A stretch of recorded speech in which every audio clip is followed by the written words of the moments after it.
I wanted to write a book that would be useful in people's daily teaching work, drawing on the abundant research about effective teaching practices. At the same time, I wanted my book to emphasize that daily teaching work is messy. It's very hard and it's very messy, and it's not a matter of if, but when something will go awry. That's the delightful Dr. Jessamyn Neuhaus, author of the brand new book, SNAFU EDU, Teaching and Learning When Things Go Wrong in the College Classroom. Well, we've all seen the movies, right? The polished professor who captivates a room without breaking a sweat.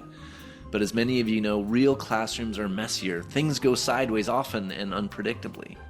Well, in one of our most playful and liberating interviews to date, we dig into the myth of the perfect professor, swap some spectacular teaching faceplants, and unpack a go bag of strategies to help you handle whatever tech fails or classroom fumbles that come your way. Ready to embrace the mess?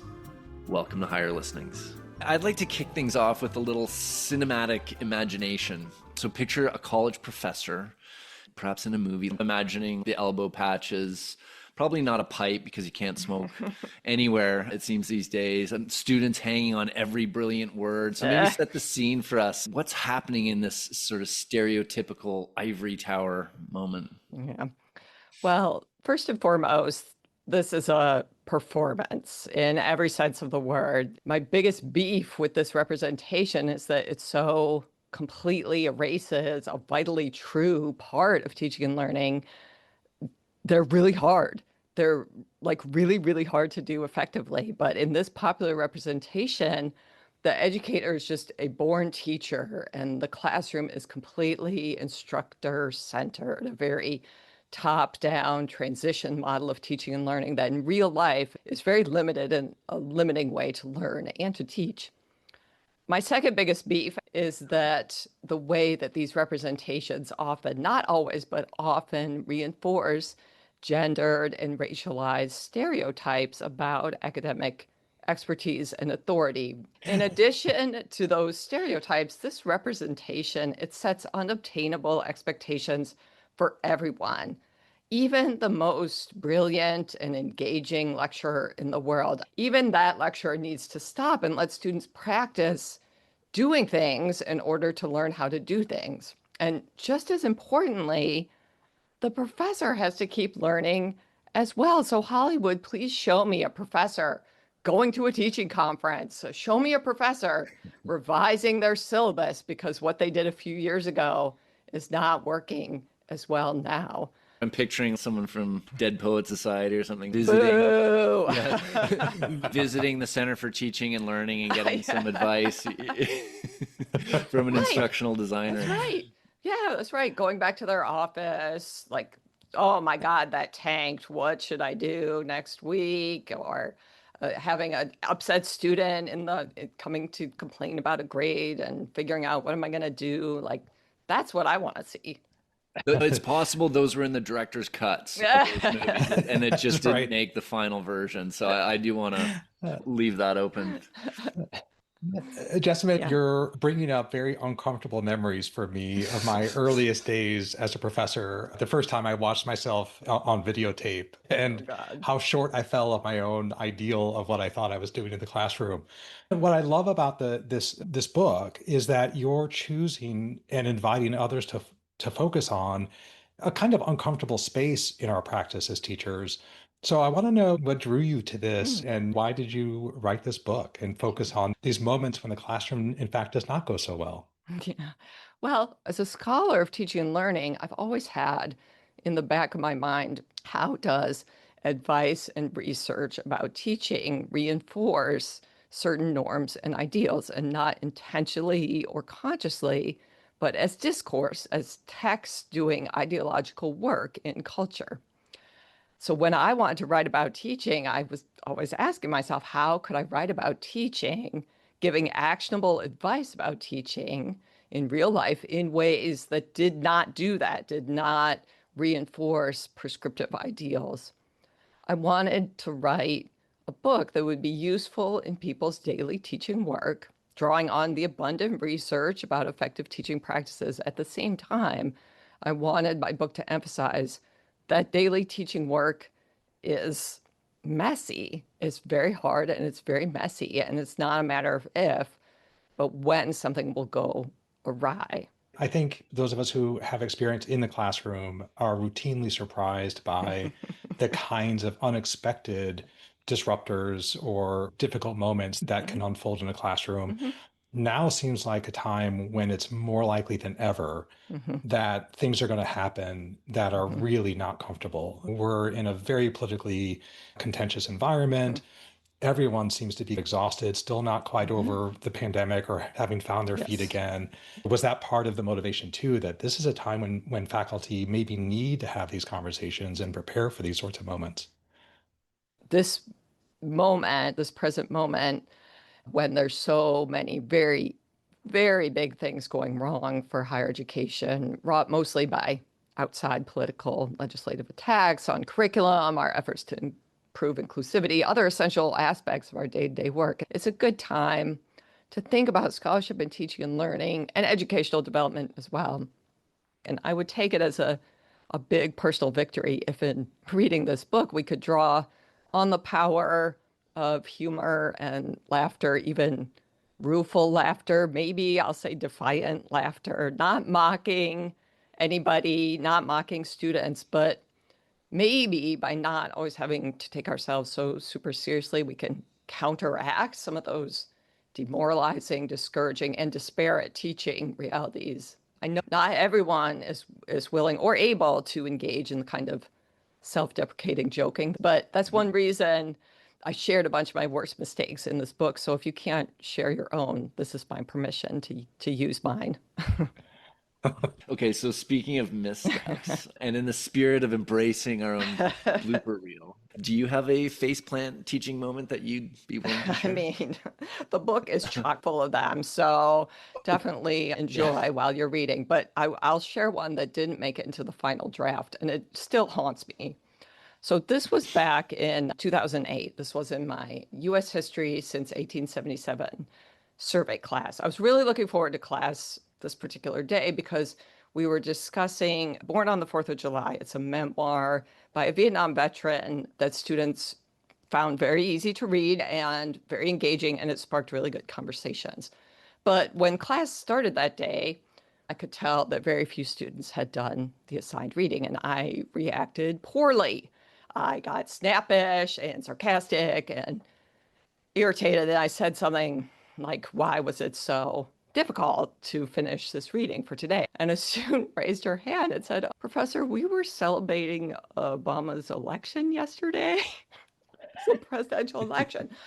Oh, right. Yeah. As soon as she said that, I knew I'd made a mistake. And I consider it a professorial faceplant for a couple of reasons. So, first, it just made me look like a tool. It just wasn't a good look. It wasn't like defiance. They weren't saying, "We don't care about your class." They were engaged in something that was meaningful to them and to actually everyone in the country for various reasons. And my reaction was human. It's understandable. I was frustrated, but it didn't help me in any way make any kind of productive progress towards my pedagogical goals. And second, it was a huge lost opportunity to connect big national events to exactly what we were studying in class. I could have easily incorporated even something like a 10-minute reflection, maybe even just writing to themselves if it had been a contentious election or a short discussion or something. It was just a real lost opportunity. And I felt like a jackass. Well, it sounds like you obviously learned from that, which sort of Well, brings me to my next question because I think a lot of people would look at this as well. That's how learning happens, right? We have to fall down, we have to make mistakes, and we emerge wiser, braver, yeah. smarter, maybe better dressed, whatever the case is. But is that an appealing narrative to you, or is that kind of misleading? Hmm. Well, there are some things about it that are appealing, and there is a grain of truth in it. Mhm. But the narrative is inadequate in a couple important ways.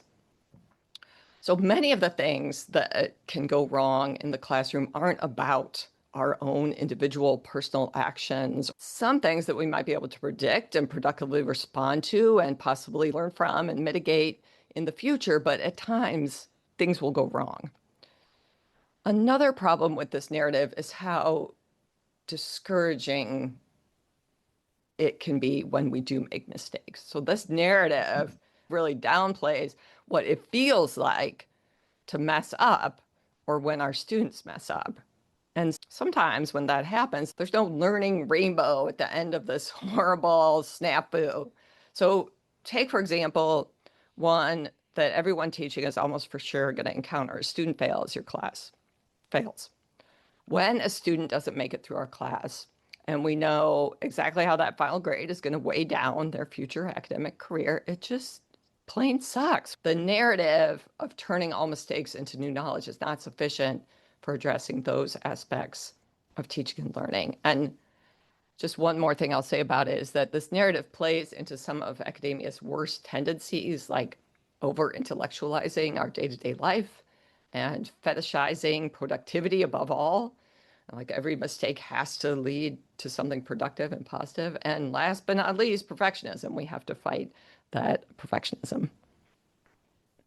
So what is the appropriate response in these kinds of cases where there's no rainbow to bring joy, to wrap the story up, where you sit with a failure of your own or of your students, and there is no redemption story to find there? Well, a couple strategies that I recommend. One is talking about teaching. So talking with other trusted people about teaching, even listening to podcasts like this. We're such a closed door culture around teaching that emotional labor is really amplified by feeling stranded and alone. So finding connections, maybe off campus, friends, mentors. And then the other strategy I recommend, I hope this doesn't sound too counterintuitive, is to lean into learning. So talking about, yes, I can learn from this. Yes, there might be something to learn, but not framing it as, oh, so I made it productive, or, oh, I took the horrible bowl of lemons that was handed to me and made delicious lemonade. No, I had to choke down each lemon. Sour and miserable. And because learning doesn't look like it looks in the movies, sometimes it's just this laborious slog, and it's R-rated and painful because there's a lot of swearing and struggle. But because we're academics, because we do at heart love learning, that can be helpful to us when something just is bad and it's hard. What I'm getting from that too is giving ourselves some grace. And maybe we need to remind the inner voice that this is really tough work. This is not going to be the only mistake I'm going to make. Yeah. And if I have the right intention, hopefully at the end of the day, that maybe that gives me a little bit of solace to carry on and to not let that become a drag on how I view my role as a teacher or my impact, I want to shift this a little bit toward preparation and the contribution that I think you're making quite significantly to not just learning how to cope with snafus in the aftermath, but thinking about them in advance and preparing, the way you prepare a good lecture, thinking about also preparing for these inevitable moments. As Eric said, we are going to make these mistakes. Things are going to happen.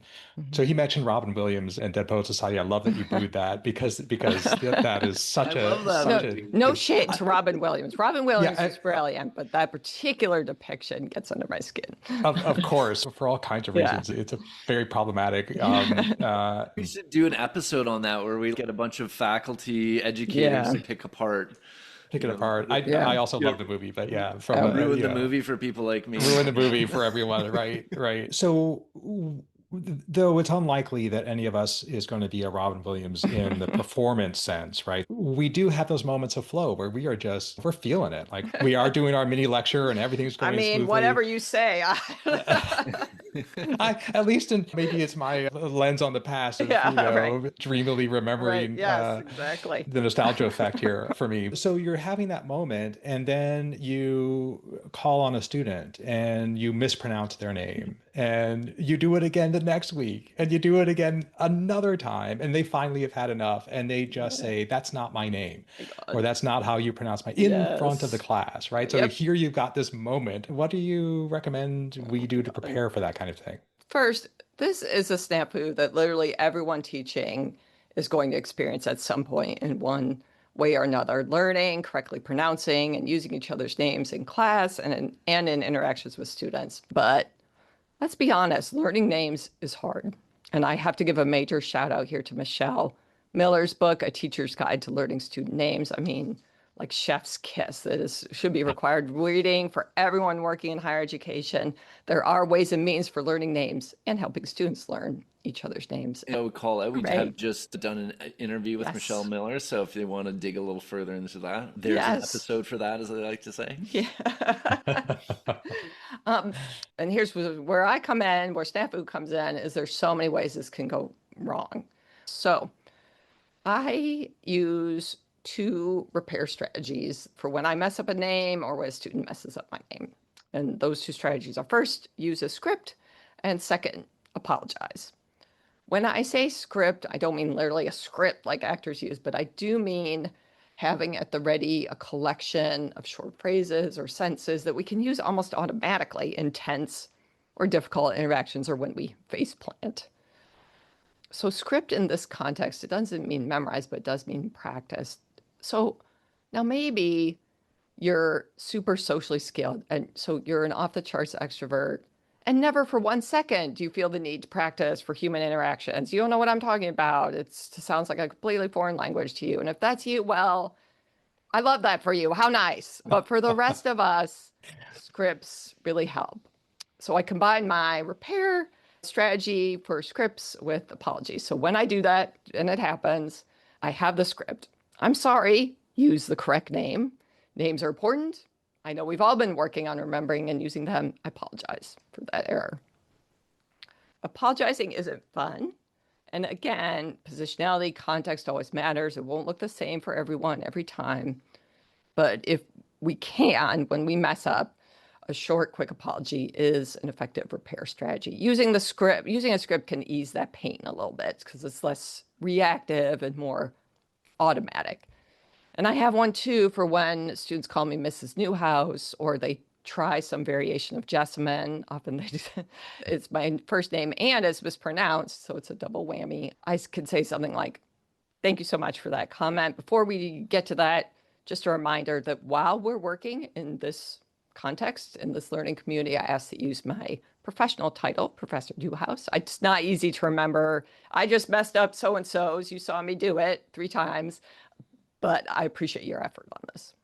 So you've been using this word repair all through this conversation. That seems quite intentional. Can you say more about why you're talking about repair?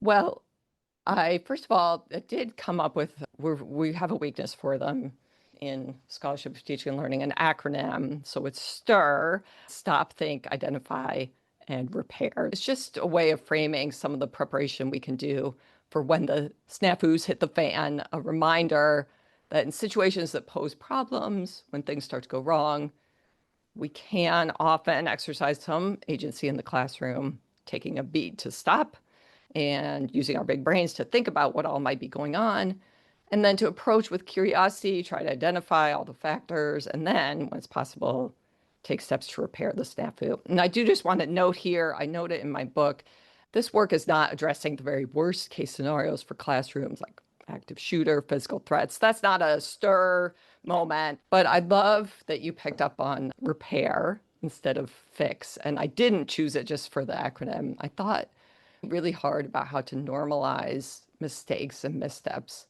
while avoiding that narrative we were talking about earlier. I didn't want to suggest in any way to readers that they should be delighted about messing up because, oh, it's just a stepping stone on the way to success. Like, barf. But so to my mind, repair strikes that right tone by suggesting patching it up as best you can. But yeah, you're still going to see where there was a break or a hole or whatever. It has a DIY flavor to it. And as I've mentioned before, I really want to normalize the fact that there are some things outside our control, outside the classroom, outside our universities and colleges that cause snafus. So it's systemic inequities. You're not going to solve all the problems that systemic inequity causes, but you can maybe make some small repairs, maybe just in 1 type of interaction or one assignment or one classroom activity. I'm sensing an abiding commitment to the idea that the classroom is a community of sorts. And it seems to me that the word is appealing there as well, because any of these snafus mishandled does more to degrade that sense of community. And I think there's also a sense of repair, perhaps, in trying to heal the community. Yeah. When we talk about classroom community, I like to tell this story. My husband started a community garden in our small rural upstate New York town. Well, the first year, first of all, it was terrible weather. There's vandalism, and then there was a horrible tomato blight where some people, to try to stop the blight, were pulling up other people's tomatoes plants, and there was a meeting where everybody was like screaming at each other and up in arms. There had to be a lot of ongoing discussion about what are shared agreements, who's going to use these tools, what are we going to do and not do. And that's what I think of when people say classroom community, not kumbaya. It takes a lot of work and a lot of structure, and things happen. There's a hailstorm in August and people's crops are decimated.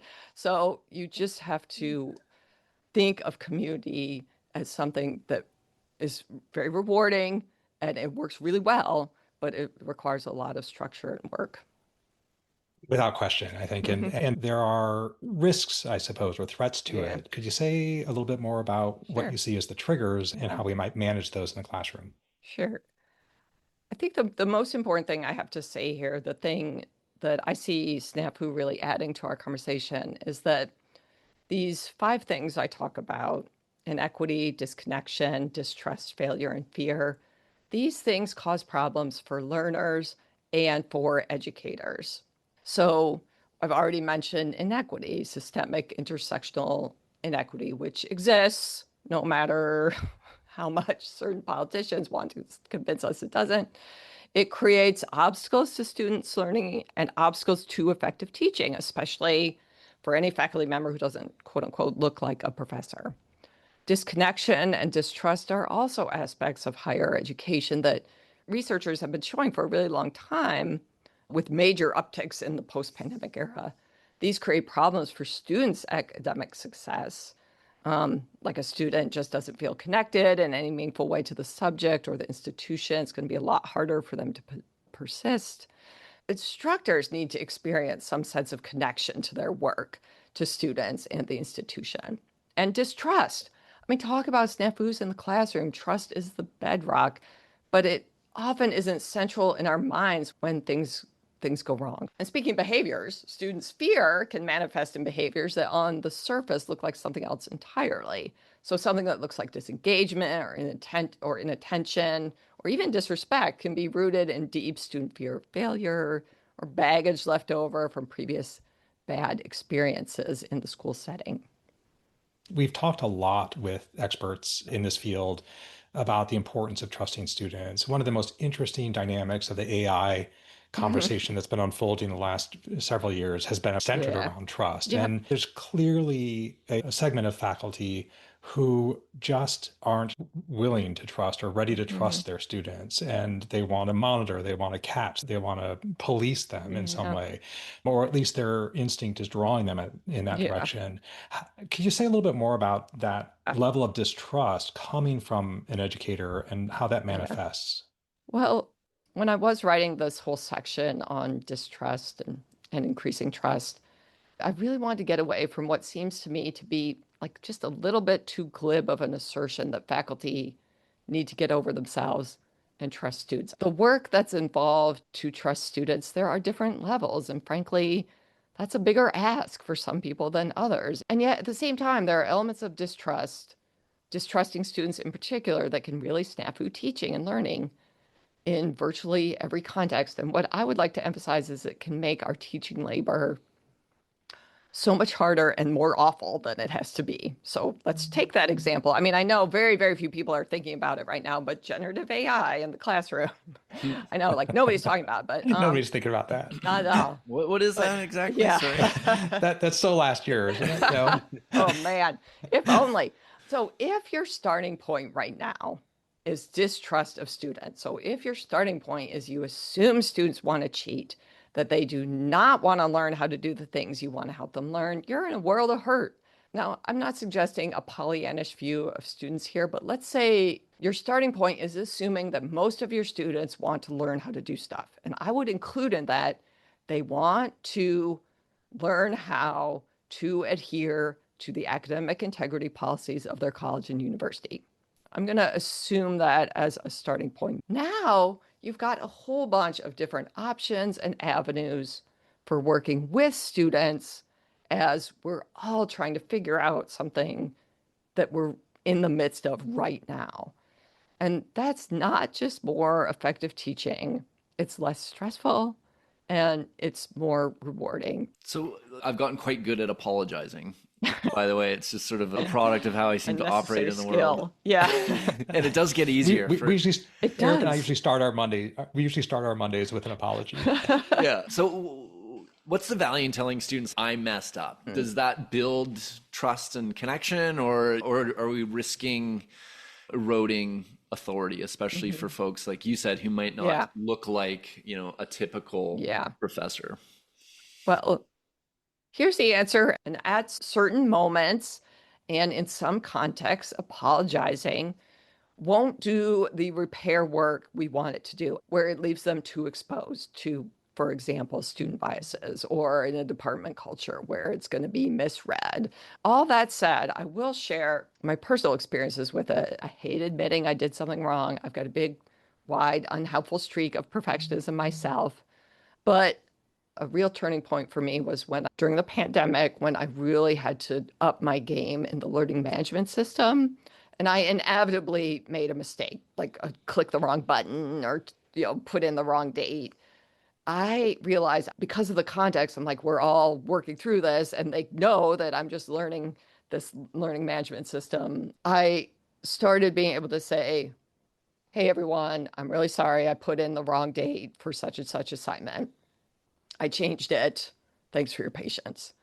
And I got so much freedom from using that strategy. So instead of obsessing over a misstep or acting defensively, I could immediately address it and it became automatic. So it freed up all my mental space for moving forward. And in my experience, it helped create a classroom culture where errors, small mistakes, missteps could be addressed very quickly, and then we could all move forward. Yeah, no baggage, no mental clutter. Yeah. So our listeners don't really know me that well, just put that out there, but they may be interested to know that I'm actually an avid doomsday prepper. I'm joking, although I do think about that from time to time. Should I be stockpiling more food and water in my basement? But you use the metaphor of a go bag.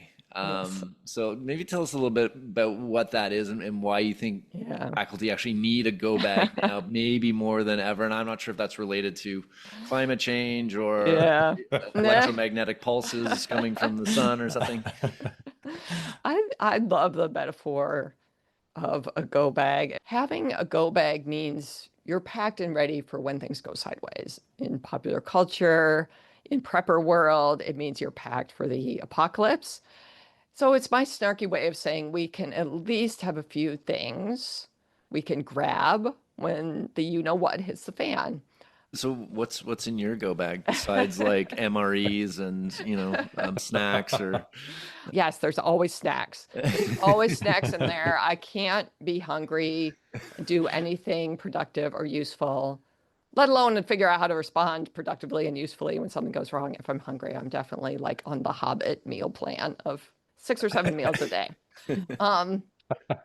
Probably the thing I reach for most often and most deliberately in my teaching go bag is the stop step of STIR. I find it very empowering and effective, just personally and strategically in a whole wide variety of circumstances in teaching and actually meetings, all kinds of interactions, to slow down and pause for thought.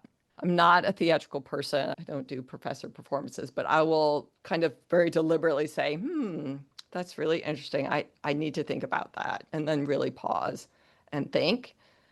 Sometimes if it's other kinds of interactions in the classroom or one-on-one, I'll say, okay, that's a lot to consider. So I'm going to pause for a second.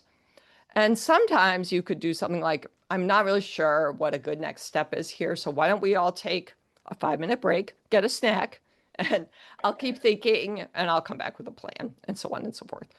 So taking a beat, gathering my thoughts, that's a real go-to for me.